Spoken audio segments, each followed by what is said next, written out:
Hi beautiful people, welcome back to my channel. This is Adetu once again. I'm back on my beautiful spots. I have a lot of people passing this particular mall, and whenever they see me here they just smile. This kind, I know you're always here. Like I'm always, even when I'm not making a video, I always sit here for my break. It's cold out there, I can't even go anywhere. This is my surrounding. It's a very big mall, though it's quite empty, but it's beautiful, so I love staying here. Okay, so you guys want to know why I quit my job. Actually, myself, I'm thinking, like, when you reach this country that you've quit 2 jobs already, you're on your 3rd job, like, why? What's going on? Back there in Nigeria, all my working life, I only worked in 2 places. My first job, I did it for like 9 months. I was a contract staff. I just finished NYSC then, and after 9 months I got a full-time job, and that was the job I did till I resigned to come to Canada. So I'm just a year over here now, and I have resigned twice. Like, what's going on? What's happening? So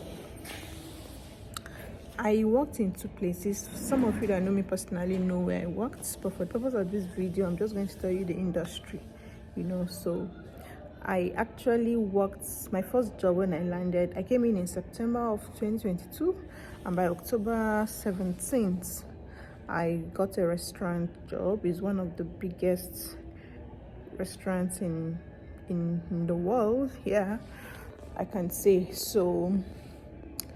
We actually went to get coffee. Melvin and I, we were just strolling, went to get coffee in the shop, and I saw the poster on the wall, like, vacancy, and I was like, oh, I could work here. I'm not doing anything at the moment, like, no plans yet. I have not started looking for a job actively. Like, okay, let me just, no, not like I've not started looking for a job. Like, I was thinking I will wait for like a month before working.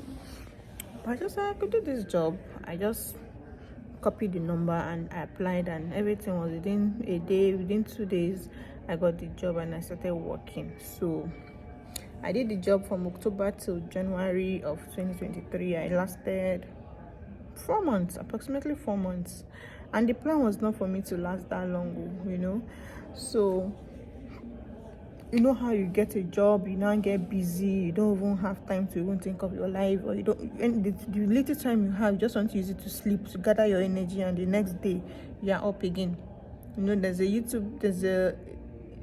video that was going viral last time about people working in Canada, how you just get home, drop your bag, lie down, and then the next thing your alarm is waking you up to go to work again. That's exactly how it is. Especially when you're doing all these kind of transitional jobs, survival jobs, you just don't have time. You need to make the effort to strategize. I see you, I'm busy at this job, but I'm not going to remain here. You understand? If not, you just get carried away. Except for people that know that they don't want to do any other job, you can stay. But if you know you have a plan, I keep saying this, don't get carried away. Those jobs can get you to forget your dreams. I tell you, big time. So now, with all this story, you'll be like, so why did you not leave? Why did you leave your first job? So the first job was restaurant. The second job, I was a customer care representative. So for the first one, the major reason why I left was the stress. The stress level is out of this world. Like, your 8-hour shift, you're standing on your feet. This is me that was coming from a job that I'll go to work, I can put my leg on the table, I can walk around. I was in business development. I was not restricted to the office. I go around, I drive around, I visit employers, I go to different places, and then I come here and I'm standing 8-hour shifts. And I'm not just standing and gisting, I'm standing and walking. Every minute you are standing, you must be walking. In fact, if any of your colleagues catch you're not doing anything, the next thing is like, Oshaiza, you want to do this? Oshaiza, you want to mop? Oshaiza, you want to do this? You want to, as if I can tell you no. You want to. I want to just catch my breath. The next thing, they'll look for something for you to do. There's always something to do. You're like a robot. So Out of the 8-hour shift, I'll have only 30 minutes break. I'm always looking forward to the 30-minute break. As soon as 30-minute break just comes, when it's time for my lunch like this, I go to the lunchroom, eat. Before you say Jack Robinson, 30 minutes is over. You are back to the floor. You are walking, always standing. So whenever I get home, my legs, we used to say, no be me get my leg again. Like all the aboniki we brought from Nigeria finished on this my legs. When I get home, I'll just put my leg on the table. I'll tell my husband, please massage it. So we'll be gisting, sitting down, watching movie, and his hand will be massaging my leg, my feet. I'll go and sleep. I'll wake up with the same pain on my leg. I'll go back to work. In fact, anytime my husband comes to pick me from work, he used to pity me. He'll be like, see, we see our proof of fund. Sit down. It's not compulsory you do this job. I will still keep going. It was too stressful. The stress level was out of this world. Like, you don't even have time. Okay, assuming you're going, another reason why I left, you can't gist, you can't talk. Okay, so at the time I worked, I was the only black person there. The remaining people were Indians, majorly Indians. So even if they while away time talking within themselves, they usually speak Indian language, so they don't speak English. So I'm just alone. I don't have anybody to talk to. Of course, there are a few Canadians that I talk to, but they may not be on my shift, so I will not be on the same role. So most time I'm in the kitchen, they're in the front office, so there's no much gist, you get. But they interact, so they can while away time while interacting, and they don't interact with me. So because it's supposed to be English, they can speak English, but it will not really flow, you understand. And they were not really that friendly. Like, they were just, they don't really talk to me. That's just it. So it was really like draining my mental health. I come to the office for like the whole 8 hours. I don't talk to anybody. Even if I talk to somebody, maybe within that 8 hours, the time I have to talk to somebody, maybe 10 minutes. We join together, talking to different people. Okay, do this, do that, do this. 10 minutes in the whole 8 hours. So I'm basically just quiet all the while. You can imagine how draining that can be. You come to work, you don't have opportunity to gist, to laugh, to catch fun. All the 8 hours you're using it, you're working. Every time you don't have time to sit down, to even press phone or to make call. You can't even carry phone because you're working in the kitchen. You can't have phone. It's dangerous with what you are working with, the environment. You can't have a phone. Even your watch, you can't wear anything electronic. Even this earpiece, I can't even be playing music and be listening to it. I tried it, it didn't work. They told me to remove it. My iWatch, I have to drop it. So and I was wearing uniform. You always wear uniform, so it wasn't really funny at all. I didn't enjoy my stay there. Another reason was the pay. The salary was nothing to write home about, and you're not sure of your shifts. So now you may be scheduled for that week to do 8 hours, but based on the circumstances, you may come to work and they'll tell you to go home, or all of you are working, the customers are not coming, they will just reduce number of people. They just meet you, Sheza, you want to go home? You can't even say no. They're like telling you go home, like no much customers. So it doesn't make sense keeping all the staff doing nothing.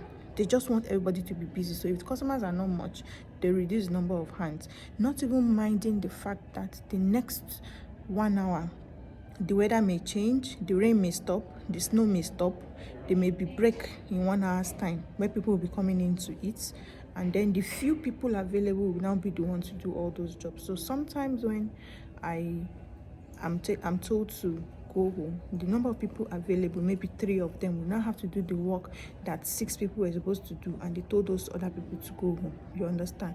So you are planning 8-hour shifts, and it's based on your job. You get paid. You're not going to, because they schedule you for 8 hours, they'll pay you for 8 hours. No, you clock in and clock out. So my 8 hours in a day may be reduced to 6 hours, 4 hours, and that's how I'll be paid. So the salary was nothing to write home about, and it was even exactly minimum wage. So as at that time, the minimum wage was $14.50. That was what we were paid. $14.50. It's nothing. So at the end of the day, after 2 weeks, when the salary comes, it's barely up to 900, it's barely up to 1,000. You know, we're just JJC coming, the little money coming, we're like, salary. But when you get to interact with people, you get to know what's obtainable in other places. We're like, I'm wasting my time in this place, and I'm even doing more work than you. You understand? So the pay was something that also made me to quit the job.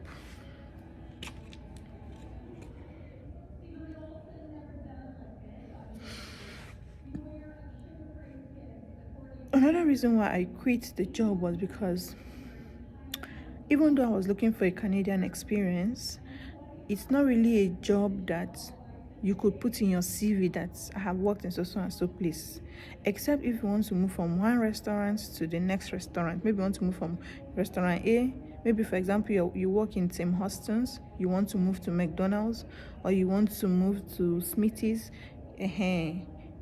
You could use it in your CV. But if you want to build a career, like, you know, you're a banker in your country, you want to go into banking, you cannot put McDonald's job that is in your CV. Like, it doesn't make sense. So over time I got to know that, okay, it's not as if I want to build a career in hospitality, in restaurant, hotel, or something. I better quit and go and look for something that will beef up my CV, that will make them to see that, okay, this girl has gotten a Canadian experience, you know. I'm not saying you can't put it in your CV, but when it has to help you get an edge over somebody else, in maybe in picking someone for interview or something, forget it. You're competing against somebody that, for example, she wants to apply in RBC Bank, and she puts an experience that she worked in Access Credit Union, and you put McDonald's. The person's Access Credit Union experience carries more weight than you that works in McDonald's. Do you get what I'm saying? So over time I got to know that, okay, this is not a career I want to build. This is not even a career. It's just a transitional job, and I call it survival job, even though some people pick offense that why you calling my job a survival job. There's nothing wrong with calling. There was a video I made about 15 survival jobs people can do in Canada, like newcomers, and you won't believe that a lot of people pick offense that I'm calling your job survival job. I was calling my own job survival job, as at the time I was a customer care representative, and I called this a survival job because this is a job most people come in to do. So this is a job that even secondary school dropouts, diploma holders do it, just to bridge the gap, you know.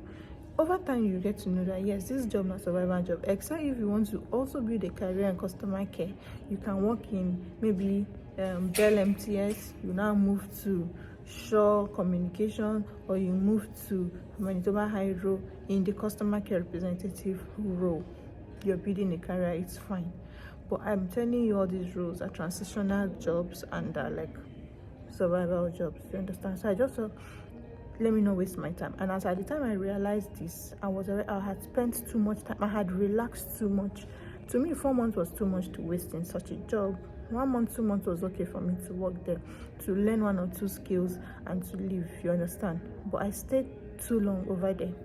And if the environment was conducive for me, like in terms of gisting, having time to have conversation with my colleagues, maybe I would have stayed longer. Thank God it didn't even work that way, you know. And it was affecting my mental health. I was not happy. This was me that was new to Canada. I had just left Nigeria. I'm supposed to be bubbling with excitement, to be happy, you know, to be exploring. I don't even have time to explore. You go to work, you're tired, you're not happy in the job, then you come home, you have to face your family, you have to face your kids. You don't even have time for them. Then you go to sleep. The next day, routine, you keep doing the same thing. You don't have time, you don't have a social life, you don't have anything like to keep you happy. You don't have time for friends, you know. So I just felt, no, my mental health is paramount to me. In fact, at the time I wanted to resign in December, and I said, okay, I will stay, let me get another job before I leave. I think it was on 1st January it was a new year. I worked on that day because I felt, okay, what am I doing at home? Let me just work. When I got to work during break time, with the way my half of my shift was that day, I just made up my mind. In fact, I wanted to just pack my things and leave, but I just felt, okay, let me close. And when I closed, I didn't tell anybody that this was my last day. I just went home and I sent an SMS to my supervisor that I'm done, and she replied me to send back the uniform, and I did, and that was the end.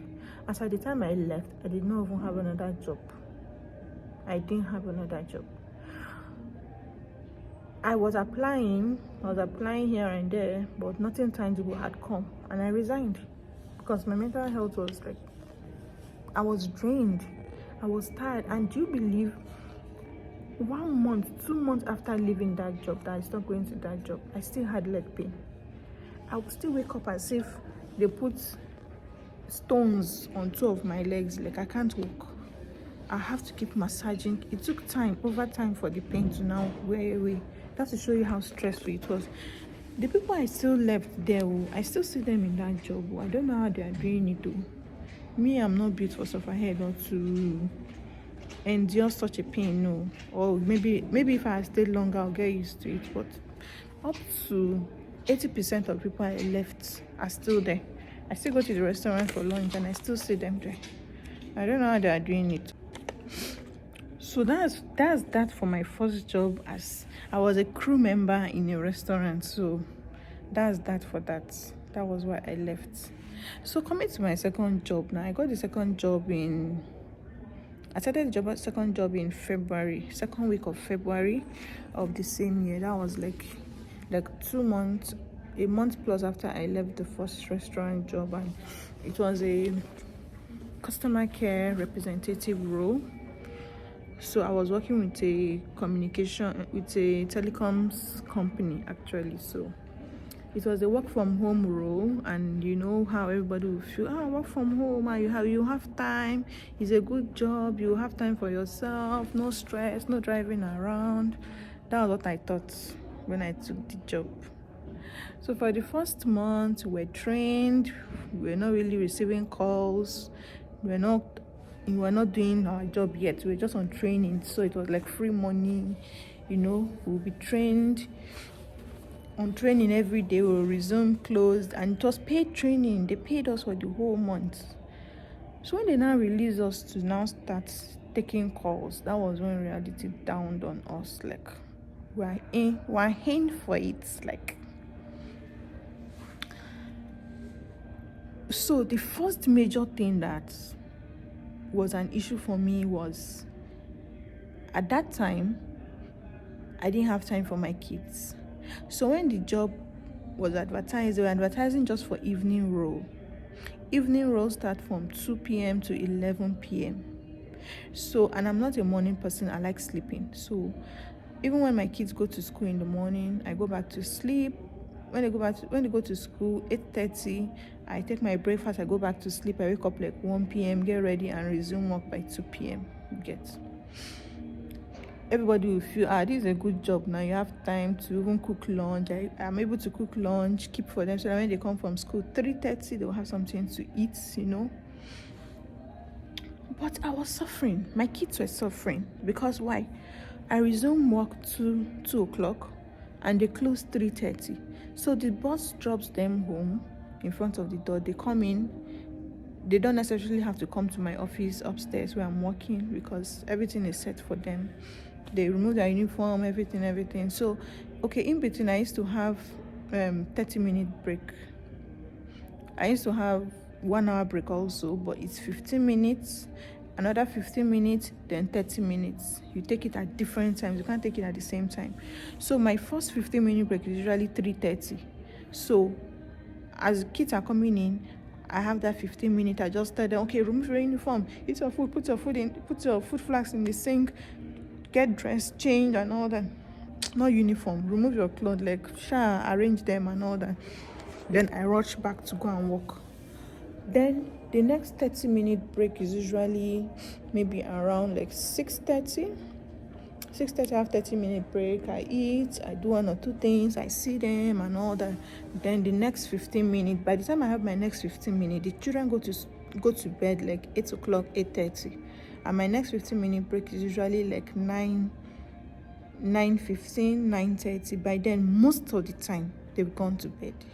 They've gone to sleep.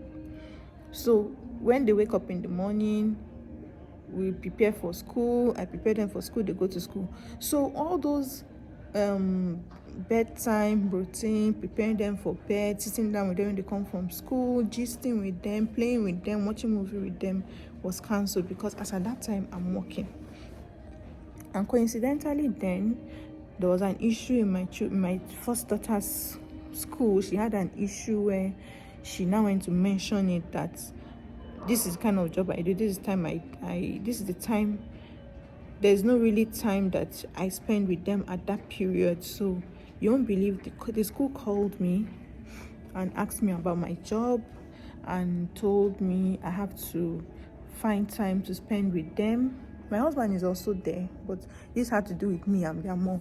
He has time for them, but me as their mom, somehow, you know how these schools over here, they take such things seriously, that I should just look for an alternative. Can I change my role to morning role? And I told them I have tried to change it to morning role, but what I applied for was for evening. So there's no chance for me to change it except if I want to change jobs.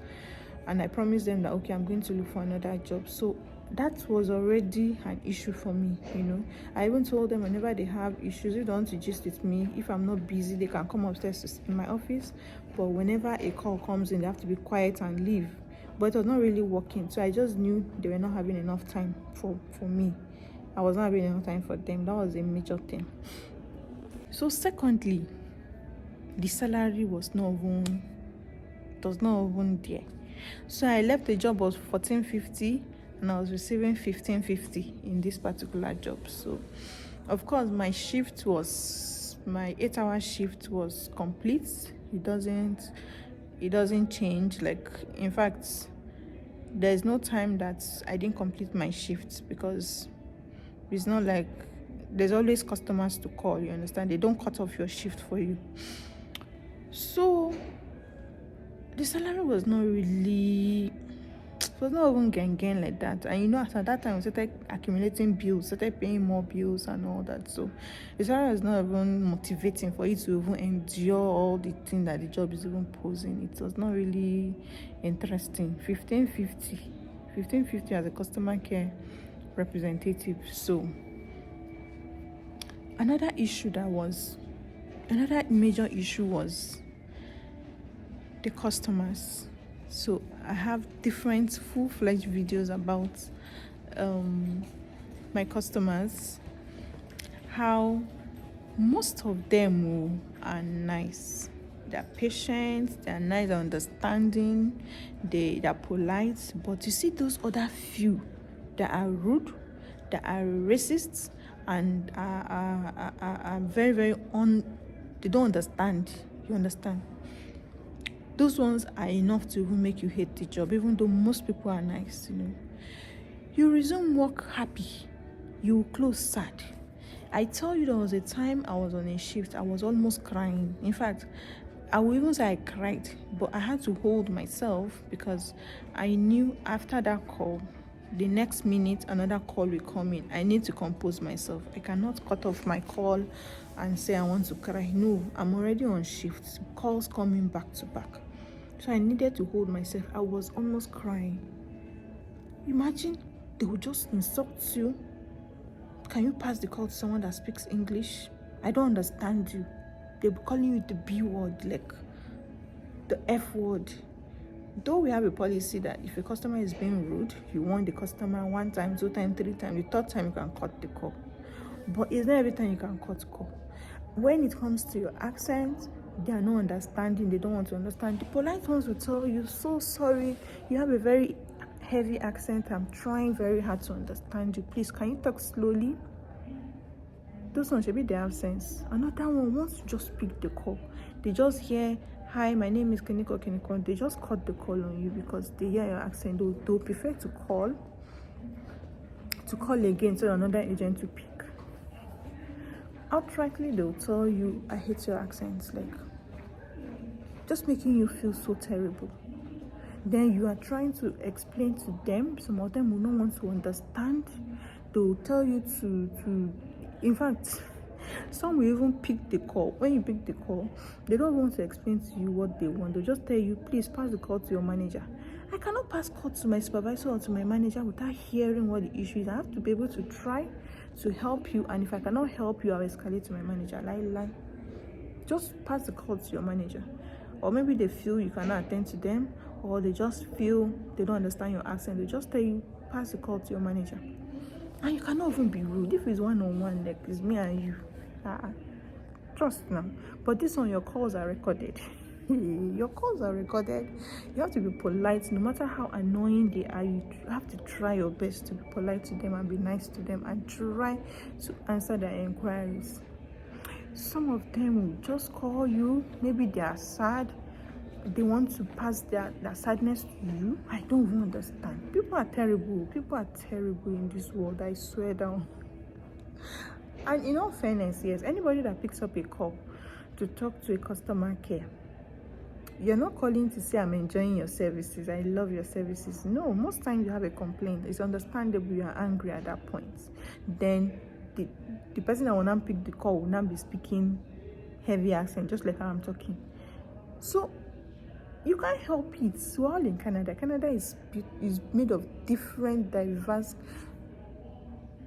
countries, everywhere. So if you call customer care, you should be sure that it's either an Indian or a Nigerian that is going to pick your call. Sometimes Nigerians call me, and from their accent, I'm like, hey, we'll speak, we'll switch it to broken, to be fun and all that. It's so draining. It can be so draining. There's some customers that you'll be with that they will refuse to go off the call. Maybe they want a request, like somebody wants you to pass the call to your manager. And you're telling the person, I'm sorry, I cannot pass the call. The person will say, okay, I'm not going anywhere. I can't cut the call. I will be like, can you explain to me what the issue is? They will refuse to talk. And I can't even go to my manager. My manager will ask me, okay, so what have you done about it? I cannot go and say he's refusing to talk. Then why are you a customer care representative? Try to get information from the person. So it can be so frustrating, It can be so frustrating. So most times you resume work happy, you just close sad. You close very sad, depressed. You start thinking of your decisions, like what the hell am I doing? And in a day you could talk to as much as 40 people, 50 people, depending on how busy it can be. And then you're closing at 11 p.m. So most times when I just close like this from my office, I just lie down and sleep off, because by then the house is quiet, everybody's sleeping. Just go and sleep, So part of the reason why I left was mainly the customers. Some of them were racist, some of them were very rude. They didn't make the job enjoyable for me, and then I had to leave. Another reason again was my supervisor. My supervisor was picking on me. I got to confirm that she was picking on me. You understand? So we are like 8 of us under her. And I keep asking my team members, like, is this woman asking you people to do this? Is she always reviewing your calls? Is she always on your neck? Like, I resume work, I log in, and the next thing I see is a message from her reviewing all my calls I made the previous day, telling me what to do, what I did not do right. Yes, it's normal for your supervisor to, maybe if you make 40 calls, she'll pick 5 and listen to all the calls and give correction and all that. But the correction she was giving me, she was not giving every other person. Just take for example now, your supervisor will tell you that your calls are not long enough. Like, is that having a reason? So a customer calls me. Hi. A customer calls in, can you help me do XYZ? Then I do the XYZ within 4 minutes. I get a query for answering for resolving an issue within 4 minutes. She wants me to talk. So in that customer care role, I don't know if that is how it is for other customer cares. You're not queried for talking, even if it's for 1 hour with one person. They encourage you to talk to your customer, talk about the weather, talk about talk about anything. If the person has a cat, talk about the cat. If the person has a dog, talk about the dog. If your customer is sick, ask questions. So if you have a call and you are on 55 minutes, 1 hour, nobody is going to come to your inbox and tell you, Osheza or Sadat, why are you on this call for 1 hour? Rather, it is when the call is short, my supervisor will be on my neck. So I was asking other people, okay, can I see people's call log? They will screenshot it and send to me. I'll see somebody have 5 minutes, 7 minutes, 3 minutes. Okay, has the supervisor ever asked you why your calls are short? Like, no. She has not really talked to them about it. And I'm like, why is she always on my neck? Why is she always on my neck? She wants me to be talking for long. It's not as if the customer did not get satisfied with the call. It's not as if I cut the call. The customer asked for something. I did it within that time. And all the other things, it was just too much. It was just too frustrating to me. I just felt my supervisor is not going to help him matter. This is me trying to even stay in the job, and she's still frustrating me every time I log in. Every time. I just said, see, this is not weird. I'm even managing this job safe. Let me even quit it and go and look for something else, something more reasonable to do. So another reason was, again, the sitting hours was too long. My previous job, I said I was standing too long. This time around, I was sitting for too long, sitting for 8 hours. So sometimes I raise my system up. I stand while receiving the call. I try to walk around while receiving call because I was already having back pain. I had to change my chair to a good one to reduce the back pain. It was just too much, sitting for long. I was like, see, before I go and carry pile or something, let me just change this job. You won't understand. You see it like, what's wrong with you? They are sitting, but if you try it, most people in Canada that came here, the first jobs they do is customer care representative or working in a restaurant. You people can relate with me. So